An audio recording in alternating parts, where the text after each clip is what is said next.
पहिया निकलने से डीजल लदी पिकअप पलटी, सड़क पर बिखरा डीजल। औराई थाना क्षेत्र के वाराणसी मार्ग स्थित महाराजगंज के सरदार ढाबा के पास उत्तरी लेन पर आज बुधवार सुबह करीबन 9:30 बजे उस समय चीख पुकार की आवाज मच गई जब पहिया निकलने से डीजल लदा ओवरलोड मालवाहन अनियंत्रित होकर पलट गया, जिसके चलते पिकअप पर ओवरलोड डीजल भरे सारे डिब्बे सड़क पर इधर से उधर बिखर गए। घटना में चालक बाल बाल बच गया, वरना गंभीर हादसा हो सकता था। जानकारी के अनुसार बता दें कि मिर्जापुर से डीजल भरा पिकअप यूपी संख्या 63 की 5745 राष्ट्रीय राजमार्ग पर महाराजगंज के सरदार ढाबा के उत्तरी लेन पर उस समय पलट गया जब उसका पहिया अचानक निकल गया। पिकअप पलटते ही नीचे के इंजन में आग पकड़ ली। आसपास के लोगों ने किसी तरीके से मिट्टी और पानी फेंककर आग पर काबू पाया। पिकअप पलटने के चलते सड़क पर बिखरे चारों तरफ डीजल के डिब्बे ही डिब्बे नजर आ रहे थे। इसी वजह से आवागमन ठप हो गया। पुलिस ने काफी मशक्कत के बाद ट्रक के किनारे कराया, जिसके बाद वाहनों का आवागमन शुरू हो गया। इस दौरान हाईवे पर घंटों जाम देखने को मिला है। गोद लिए गांव नटवा पहुंचे मंडला आयुक्त, बीते 2 महीने में चौथी बार हुआ दौरा। जानकारी दे दे कि प्राथमिक विद्यालय नटवा को गोद लिए मंडला आयुक्त योगेश्वरराव मिश्रा का यह दूसरा महीना जा रहा है। इस दूसरे महीने में उनका चौथी बार दौरा हुआ है। बता दें कि जहां प्राइमरी पाठशाला बच्चों को पेंसिल रबड़ व कापियां बांटी और वहीं कक्षा 1 के छात्र सौरभ से उन्होंने गिनती पूछा तो बच्चा गिनती नहीं बता पाया और कक्षा 2 का छात्र ऋषिकेश जब पहाड़ा पूछा गया तो वह भी नहीं बता पाया। पठन पाठन का कार्य करा रही शिक्षा मित्र सुषमा को फटकार योगेश्वरराव मिश्रा ने लगाई है। वहीं कक्षा 1 और कक्षा 2 की छात्र छात्राओं का पठन पाठन का कार्य करा रही सुषमा शिक्षा मित्र को मंडला आयुक्त ने फटकार लगाकर कहा कि अगली बार बच्चों को गिनती पहाड़ा आना चाहिए। अगर गिनती पहाड़ा नहीं आती है तो आप लोगों को कठोर कार्रवाई की जाएगी। उधर प्रधानाध्यापक मोहम्मद हारून को भी मंडला आयुक्त ने सख्त निर्देश दिए हैं कि पठन पाठन में कोई ढिलाई नहीं बर्ताव की जाएगी।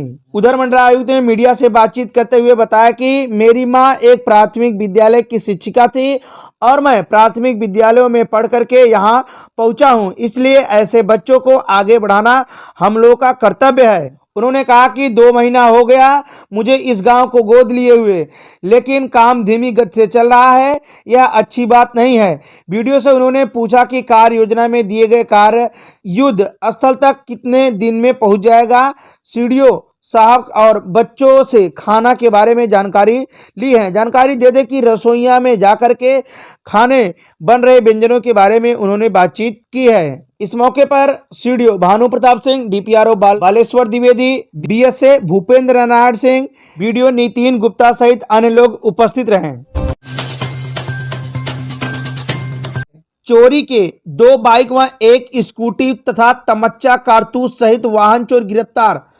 पुलिस अधीक्षक डॉक्टर अनिल कुमार के दिशा निर्देश में जनपद में चोरी पुरस्कार घोषित सहित नेशनल हाईवे पर हो रही आपराधिक घटनाओं पर नियंत्रण हेतु जनपद के समस्त थानों के साथ साथ प्रभारी निरीक्षक गोपीगंज के नेतृत्व में टीम गठित कर घटना कारित करने वाले एक अभियुक्त को सुबह 7 बजे मिर्जापुर मार्ग स्थित तुलसी टाकीज तिराहे के पास से गिरफ्तार करने में पुलिस को सफलता प्राप्त हुई है। गोपीगंज थाने में हुई प्रेस वार्ता के दौरान पत्राधिकारी अशोक सिंह ने जानकारी दिया कि बुधवार की सुबह करीब 7 बजे पुलिस टीम ने एक सूचना के आधार पर तुलसी टाकीज तिराहा मिर्जापुर मार्ग के पास से अशोक कुमार बिंद पुत्र देवमणि बिंद निवासी गरवार विंध्याचल मिर्जापुर हाल मुकदमा दादर कला विंध्याचल मिर्जापुर को गिरफ्तार किया गया।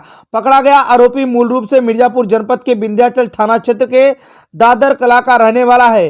पुलिस के अनुसार आरोपी शातिर किस्म का वाहन चोर है। इसके पास से पुलिस ने चोरी की 2 बाइक, तमच्चा और 335 बोर जिंदा कारतूस बरामद किया। आरोपी चोरी की घटनाएं करता था, उस पर विभिन्न धाराओं के तहत कुल 4 आपराधिक मुकदमा दर्ज हैं। गिरफ्तार करने वाली टीम उप निरीक्षक संतोष कुमार राय, उप निरीक्षक Dilshad Khan, head constable Ejaz Khan, constable Ramsharan, constable Ashish Yadav इत्यादि लोगों ने गिरफ्तार किया है। खेलों में भारत का अच्छा प्रदर्शन न होने से भदोही जिले के मुरलीधर बिंद ने एक ऐसा प्रोजेक्ट बनाया है जिससे बच्चों को प्राकृतिक रूप से खेलों में मजबूत बनाया जा सकता है। मुरलीधर ने इस प्रोजेक्ट को तत्कालीन मुख्यमंत्री मायावती को भी बता चुके हैं और वर्तमान मुख्यमंत्री योगी आदित्यनाथ को भी इस प्रोजेक्ट के तहत खेलों को मजबूत करने की बात कही है। मुरलीधर भदोही जिले के मदनपुर गांव के निवासी हैं और मुरलीधर ने अपने जीवन काल में कई दर्जनों मेडल जीते हैं और अपने अनुभव के आधार पर एक प्रोजेक्ट बनाया है जिसे देश भर में लागू कराने के लिए यह प्रसारित है। चोरों ने बीती रात को मंदिर से 10 घंटा और एक कलश चोरी की घटना का अंजाम दिया है। पूरे मामले से आपको अवगत करा दें कि सुजावा के अंतर्गत बदलापुर गांव का मामला है, जहां बीती रात को एक मंदिर से 10 घंटा और एक कलश ताला तोड़कर चोरों ने चोरी की घटना का अंजाम दिया है। उधर इस चोरी की घटना की जानकारी जैसे हुई वैसे ही आसपास के लोग एकत्रित होने लगे। वहीं गांव वासियों का कहना था कि नहर के पास स्थित मंदिर में 10 घंटा और एक कलश की वह नग देवता चोरी करने के बाद आसपास के लोगों में इस बात को लेकर चर्चाएं चल रही है। चोरों के इतने हौसले बुलंद हो चुके हैं कि मंदिरों में भी अपनी हाथ की सफाई कर दे रहे हैं। सेतु निगम के अधिकारी से मिला सजपा का शिष्टमंडल। गोपीगंज के रामपुर गंगा घाट पर प्रदेश के उप मुख्यमंत्री केशव प्रसाद मौर्य के पक्का पुल निर्माण की घोषणा के बाद इस दिशा में की जा रही कार्रवाई की जानकारी के लिए सर्व समाज जनहित पार्टी का शिष्टमंडल सेतु निगम के अधिकारी से मिला। राष्ट्रीय अध्यक्ष विभूति नारायण सिंह के नेतृत्व में बुधवार को मिर्जापुर स्थित सेतु निगम कार्यालय पहुंचे शिष्टमंडल से मुलाकात चीफ इंजीनियर रविशंकर उपाध्याय से हुई। उनसे मिलकर इस दिशा में विभाग द्वारा की गई कार्रवाई की जानकारी ली। चीफ इंजीनियर श्री उपाध्याय ने बताया कि रामपुर गंगा घाट के दोनों छोर पर सर्वे करा लिया गया है। मिट्टी का नमूना लेकर के जांच के लिए भेज दिया गया है। कहा है कि संभवतः एक सप्ताह में रिपोर्ट प्राप्त हो जाएगी। रिपोर्ट प्राप्त होते ही लोक निर्माण विभाग व शासन को भेज दिया जाएगा। लखनऊ से आए पत्र का हवाला देते हुए बताया कि औपचारिकता तेजी से पूरी की जा रही है। पुल का निर्माण शासन की प्राथमिकता है। इस दिशा में तेजी से प्रयास चल रहा है। शिष्टमंडल के शिव भूषण सिंह, मानस, धनेश पंडा, संतोष सेठ, राणा सिंह आदि लोग शामिल हैं। कोनिया के तुलसी कला में बीती 29 तारीख को हुई मौत में शोक में पहुंचे कांग्रेस के कार्यकर्ता।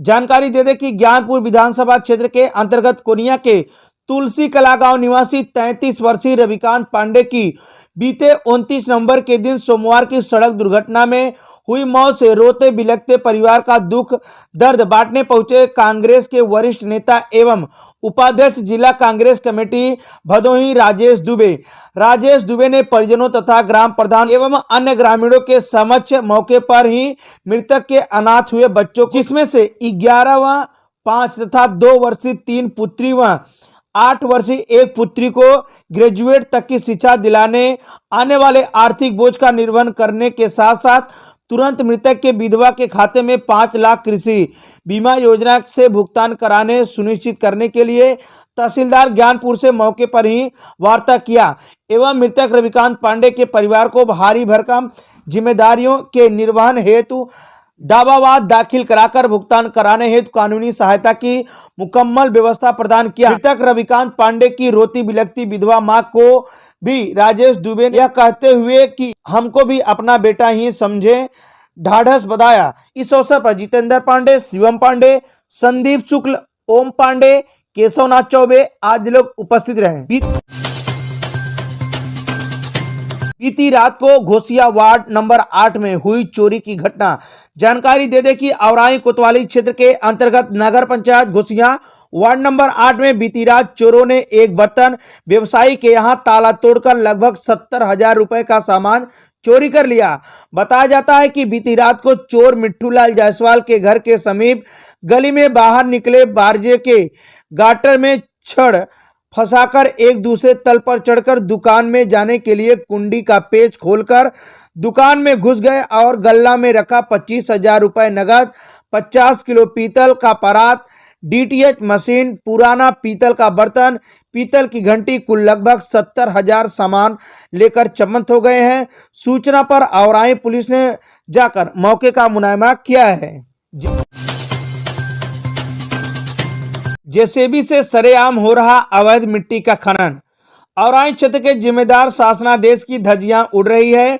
मनरेगा के धन से विकासखंड के ग्राम प्रधान ग्राम सभा बड़ौना में जेसीबी से तालाब खुदवाकर उसकी मिट्टी बेचने का कार्य किया जा रहा है, तो वहीं तालाब की मिट्टी काटकर मालामाल हो रहे हैं। यह खेल कई दिनों से किया जा रहा है। ग्रामीणों ने इसकी शिकायत भी ब्लॉक के कर्मचारियों से किया, इसके बावजूद भी कोई कार्रवाई नहीं की जा रही है। विकासखंड औराई क्षेत्र के ग्राम सभा बड़ौना के ग्राम प्रधान के निर्देश पर जेसीबी से तालाब की खुदाई का कार्य बीते एक सप्ताह से चल रहा है। ग्रामीणों का कहना है कि तालाब से निकलने वाली मिट्टी का अधिक हिस्सा बेच दिया जाता है, जिससे जेसीबी सीधा ट्रैक्टर में मिट्टी डालती है और ट्रैक्टर मिट्टी को निश्चित स्थान पर डाल देता है। जेसीबी से तालाब खुदवाने की वजह से सैकड़ों मजदूर रोजगार से वंचित हो रहे हैं। इसकी शिकायत भी ग्रामीणों ने तकनीकी सहायता रोजगार सेवक व एडीओ पंचायत से की थी, लेकिन कोई कार्यवाही नहीं की गई है। ग्राम सभा में जेसीबी से तालाब की खुदाई के बाद 500 रुपए ट्राली मिट्टी बेच दी जाती है। लोगों का आरोप है कि इसमें ग्राम प्रधान व ग्राम विकास अधिकारी संलिप्त हैं। ग्रामीणों ने मुख्य विकास अधिकारी भानु प्रताप सिंह से जांच कराने की मांग की है।